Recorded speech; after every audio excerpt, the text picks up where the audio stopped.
Speaking of parties, what was the Nellis O Club like when you were there? Was it? Oh man, the Nellis O Club was it was Mecca.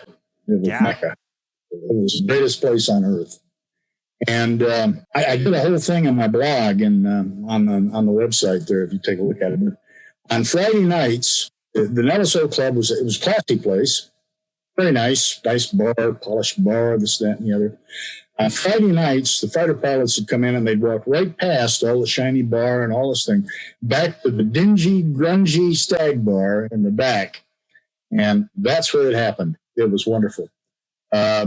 Strippers, no holds barred, singing, wonderful things, games of chance. It was the stuff that fighter pilots are made of. Oh, And wow. Nellis was such a crossroads. You'd always see somebody you hadn't seen for 10 years there on a Friday night because they found some reason to go cross country and end up at Nellis. And so it was the greatest place on earth, as I remember it. Wow. Did you play crud? Was crud a thing back then? Sorry? Crud with a crud table? It was starting, but the stag bar wasn't big enough to have a crud table. Wow. It was just elbow to elbow sweaty bodies and a little bar with a guy named Bernie who was there forever. Bernie was a legend. He was the bartender, and I don't think we were playing crud then. And nobody got offended and nobody got arrested leaving the club? No, Oh, wow. Wow. no. Oh, that makes me sad. All right. You're depressing me with the things of yore. Let's go back to flying before I get any more depressed about what used to be. Okay. Yeah. So you came back to Homestead. What happened next? I lobbied for once again, and you'll see a thread here because you'll never hear me say I tried to get a staff job so I could get here and move there. Yeah. No, lobbied again, and I got an assignment to Bentwaters.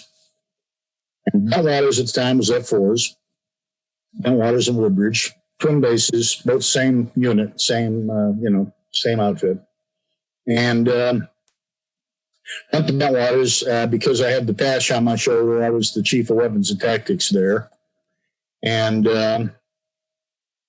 good mission. It was the European thing, the Cold War thing. A lot of time in Germany, a lot of time over the North Sea, a lot of time going to the gunnery ranges up at Holbeach and Wainfleet and Donanook and Cowden up on the East Coast near the Wash in the UK. Wow. Good mission time. Pretty standard type fighter pilot stuff. So is Bentwaters, was that your last F4 assignment prior to the A-10? Yes, because from there came the Warthog. How did that transition happen? You're an air-to-air guy, man. How'd you get to the A-10 community?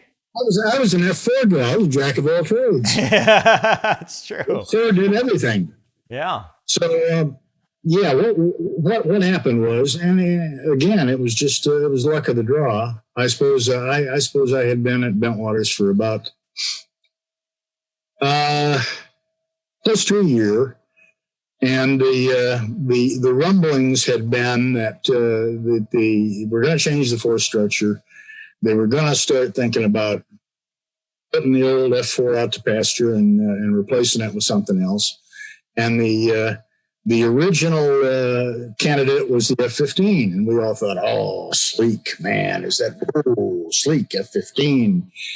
And then they started talking about the A-10, and we thought, "The hell is an A-10?" Time, you'd get some pictures sometimes somewhere because there wasn't any internet, wasn't any Google, none of that. You'd say, "God, is that ugly?"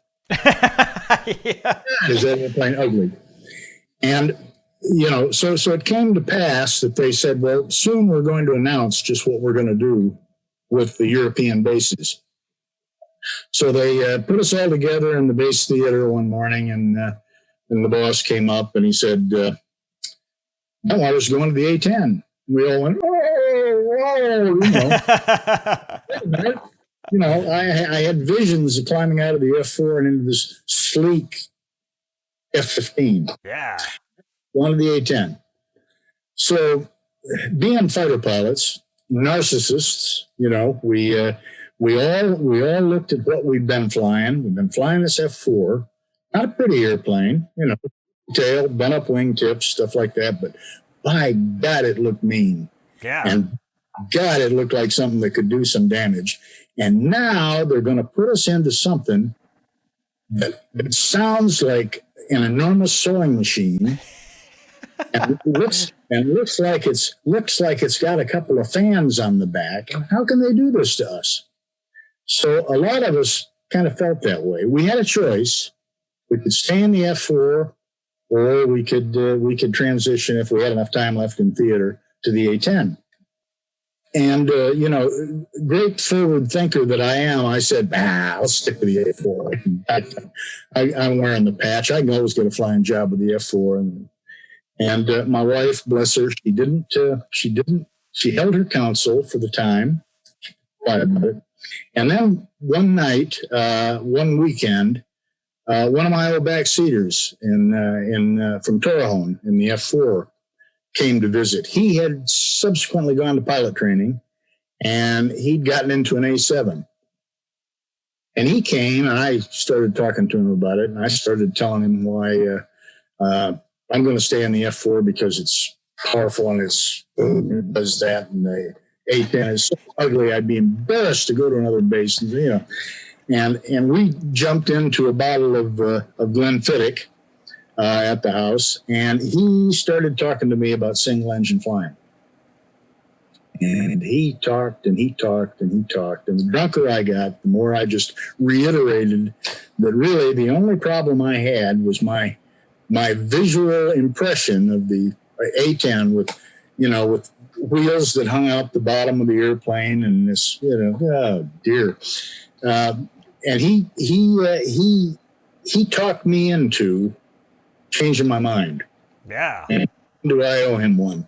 Boy, do I owe him one. Because I went into CBPO, the personnel office, on Monday, and I signed up to go into the A-10. And best decision I ever made in my life. That is awesome. Nothing wrong with the F-4. Would love to continue flying the F-4, but it was amazing how rapidly after that the F-4 ended up in the bump with Davis-Monthan and that kind of thing, So I bid for the A-10, and there starts career number 2 in the Air Force. And this is what year? What are we talking year-wise? This was 78. So it's brand new. It is. I mean, it is like your new car smell. So they were going to start building up the A-10 because they were getting airplanes in. So they sent us back as a squadron to check out in the A-10. It's a program called Ready Thunder, and it was kind of Hollywood, really, because the idea was that we'd go back, we'd check out in the A-10, we'd get some tactical training in the A-10 at Davis-Monthan, we would come back to Bentwaters, we would land, we would turn around, and we would almost instantaneously be TACAVAL'd and be ordained as mission-ready A-10 squadron. So that was and it turned out reasonably well that way. I mean, it pretty much happened. How was your first flight? It was great. There was a little bit of trepidation because I had never been on an airplane on a first flight all by myself. I had never taken an airplane off the first time I ever flew in it without a seeing eye instructor back there to keep me out of trouble. But the airplane is so easy to fly. The basics. I mean, the tough part is employing it, but the basics, getting it airborne, flying it around, doing rolls and loops and stuff like that is very, very simple. So, the first flight was not nearly as scary as you might think. This is Cold War era, so you're thinking Fulda Gap, and the Russians are coming. Yeah. We've got to do something, low and slow. Yeah, we ramped up very rapidly over here for that. I think we did a good job of it. We brought the first squadron in '79, and the concept was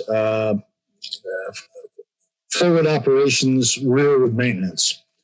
So the plan was to open up 4 forward operating locations in Germany from north to south. Pretty much following the line of the country border, but far enough back so when the Russians came over the Fulda Gap, they wouldn't be right there in your face all of a sudden. But the idea was we'd deploy airplanes forward to these operating locations. We'd fly out of there, fuel them, arm them. We had the capability to do all of that stuff. If there was any tougher maintenance that needed to be done, we'd fly them back to Bentwaters. And that's where the major maintenance went on. So they opened the FOLs one after the other. And those of us who were there first started off going to Det 1, which is at Sembach, which was an American base. The first FOL was an American base down near Ramstein in that area because it had all the support and it had all the right stuff. And we kind of learned down there what it was like to fly around in the A-10, small airplane, around the area that we would be fighting in if we had to. Yeah. That's what we learned to do there primarily. And it ramped up. We got bigger and we got better at it. And then they opened up the second FOL, which logically and realistically, as the Air Force does things, we went from Det 1 and then we opened up Det 4 up north at Alhorn, or Det 3 up at Alhorn. Why? I don't know. But same kind of thing. And that ramped up. That was a German base. And then they got around to Det 4, which was going to be at Norderney near Cologne. And the boss called me in one day and said, hey, we'd like you to be the ops officer at Det 4. And I said, I can do that. Yeah. So yeah. Opportunity. And that was probably the biggest challenge I ever had was opening up an American detachment at a German fighter base. It was 104s they had when I first got there, to Tornadoes. But the Germans were great. They were so helpful. And, we couldn't have done it without them because I've got to say the U.S. Air Force didn't provide us squat for support for a long time. The Germans pitched right in. They got housing for our people. We had 70-odd maintenance and support people come in from hand-picked folks, really great folks. But they bucked their families. We had to get them bedded down. We had to get the kids in school. We had to do all that kind of thing. And the Germans were right on top of things. They were really great about it. Wow. So got that going, and it was something good. It was a superb assignment. Plus, I got to fly airplanes 3 or 4 times a week. So you can't beat that. So tell me, the A-10, first time you shot the gun, what'd you think about that? That was magnificent. That was at Davis Monthan, obviously, checking out. And we went to the range, and it was a standard old box pattern and that kind of thing. But there's an old saying, the fighter pilot's standard exclamation for just about anything that really gets his attention is shit. And usually it's done because you're concerned. You're highly concerned about something. The first time I fired that gun, I said, oh shit. And it was ripped.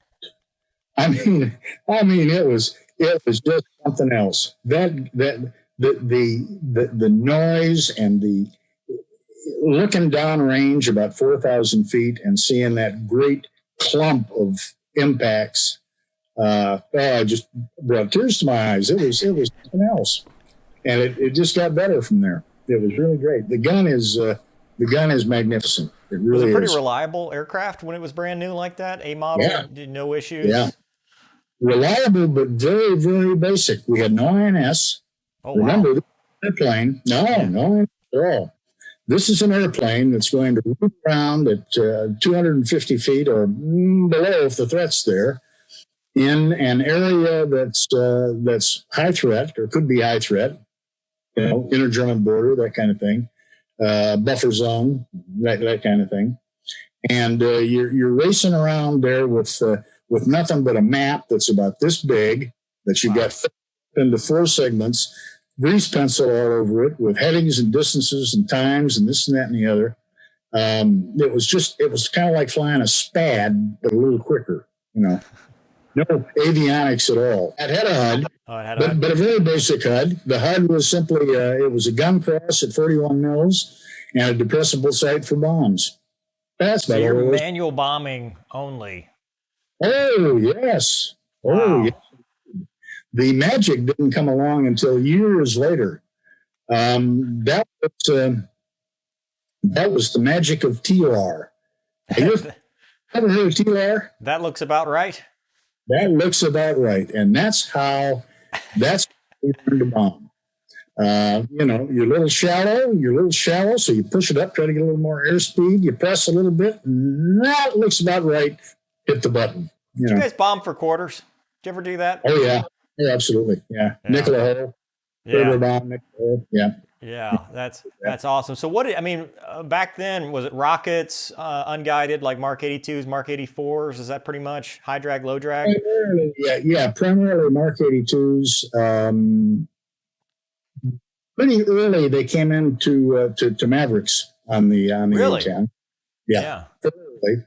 I heard Desert Storm guys use that as like a FLIR. They were using that for. We never really got to fire it because none of the ranges in Europe would take it. But they had the mock-ups and we used to practice with them. We used to go out with the both the IR and the TV version. Wow. And train with them. So they did that. Took years to convince the Air Force that Sidewinders would be a good idea on the A-10. They finally did that. Really? Wow. Yeah. So it didn't have any self-protection capability in the beginning. Just that wonderful gun. Did you do any air-to-air with it when you were overseas? Did you ever do any simulated training with the Germans or anything? Lots. Yeah. How'd that go? None of it sanctioned. None of it sanctioned. It was just like it was in the F-4, really. If you've never flown, well, today it's different, obviously, but if you never flew in the North German plane in the 70s and the 80s, you can't imagine how many airplanes there were wheeling around in the sky over there. There were Brits and Germans and Belgians and Dutch and Americans and you name it. And everybody was a target. I mean, there were the ROE were don't get caught. You had the knock it off option on guard, if anything went wrong. But I've got to say, in all the multi-airplane wrap-ups I got into over the North German plane, I never heard a knock it off. So guys were serious about it, and they did it right. But you couldn't go anywhere without somebody bouncing you, and it was such great training. I mean, it was such superb training. But hey, if you'd ever gotten caught, if you'd ever run two together, we'd all been hung up to dry. That is amazing. But didn't happen. Yeah, it was great. I can remember being in 12 airplane furballs, A-10s and German F-4s and Brit F-4s and everybody checking for the guy behind him and trying to gun the guy in front of him. And what a great training. I was born in the wrong era. So what was it like being a fighter pilot in the 80s? Was that the best time ever? I think it was. I guess if you rule out World War II, I guess World War II probably was true. Fighter pilots. Yeah. Wow. Maybe Korea. but certainly if you compare it to today, and if you compare it to what guys are living with today in terms of, like you say, brief them anymore. Yeah. You know, can't sit them down and rip strips off of them and then go to the bar and reapply the strips so they'll regain. You know, that was I thought that was always very valuable. And I think most of us did at the time. But yeah, being a fighter pilot in the 70s and the 80s was, hey, you had a great time. If we broke things in the club, I write about that a little bit in the book every now and then. You pay for it, you know. The boss comes down and says, "All right, you guys are involved in this. Dig in your pockets," and you'd do that. You'd pay for it. But nobody got out to dry. Nobody got court-martialed. Nobody got not for hijinks, not for little stuff like that. Wow. But I don't think it's the case anymore. I think guys are in fear of careers anytime they have more than one gin and tonic. They shoulders. That's true. So you stood up the squadron or this det as an OPSO. How long did you do that? I extended for a year because I was enjoying it so much. It was supposed to be a 2-year tour. I stayed there for 3. And then fortune smiled on me again. And I got word that they wanted me to come back to Nellis and interview for the commander's job of the A-10 division of the weapons school. Holy crap. Because by this time, there were all sorts of airplanes. You know, there was the weapons school had gone from now it was F-4s, F-16s, F-15s, A-10s, you know. So we had different divisions, different squadrons. And so I went back to interview for that job and stumbled into it. So you were the commander of the weapons school? Not the whole school. Squadron commander of the... Just the A-10 part of it, yeah. Yeah. Wow. Well, I was the division commander of the A-10. In fact, that little plaque right over my shoulder there with the bullet on it is. And you're a major by now? No, I was an LC. Crap. Jeez. I went from about the time that I went to the FOL. I made major. Just before I went to the FOL, I made major. To make 05, what did you have to do? Like what kind of paperwork or PME or professional military education for the kids at home? In those days, not much of anything to make 05. To make 06, you had to run out and get the masters. So you didn't have to do ACSC or anything like that? Well, it was a good idea. I did. I mean, I went to Squadron Officers School in residence, which was possibly the worst experience of my life. Yeah, Because when I went, it was 14 weeks long. Oh, God. Yeah. But to make 05, to answer your question, I don't recall, there wasn't really much pressure on to do anything out of the ordinary. You pretty much could make 05 by doing your job. Imagine that. Oh, wow. I can't even, Jesus. I'm sorry. This makes me so sad hearing all this, by the way. It's depressing. It's depressing me how awesome. But anyway, back to your weapons school. Did you have to go through the program of the A-10 or did you develop the program for the A-10? No, the A-10, the school was in existence. The division was in existence, had been for 2 or 3 years. And what I did was, because I've been flying at Det Fort Norvnik, I didn't have to go through another A-10 checkout. But what I did do, and I insisted on doing it, was I showed up at the weapons school. I took over the division, and I said, now, you guys are going to put me through the program, and I'm going to be a student. Oh, wow. And you're going to put me through the program so that when I am the boss, well, I am the boss, but I will know what the hell I'm dealing with and what the kids that we're putting through are dealing with. And I hopefully be a little better at it. So they did. I mean, it was a disjointed thing. They'd throw me, I'd do BFM this today and out to the range the next day. But they did, in fact, put me through the gamut without the academics. I begged off of it. The boring part. Get rid of the painful part. Just do the flying part. That's right. That's awesome. But they put me through the gamut. They did a great job. My instructors, the cream of the crop. I mean,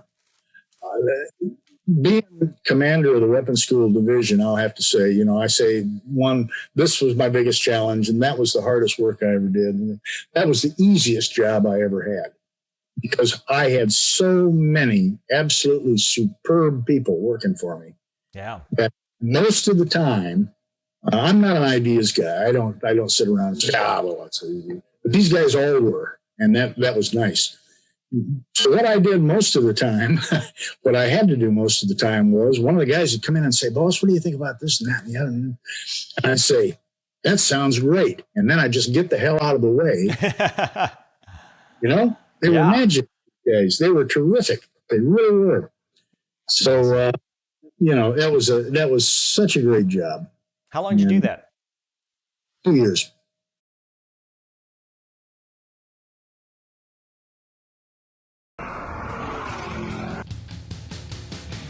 Excuse me. Oh, no. Oh! About a lot of that. Gosh. He's on the Air Force guy. Usually fine with the doors off. All Fox speed.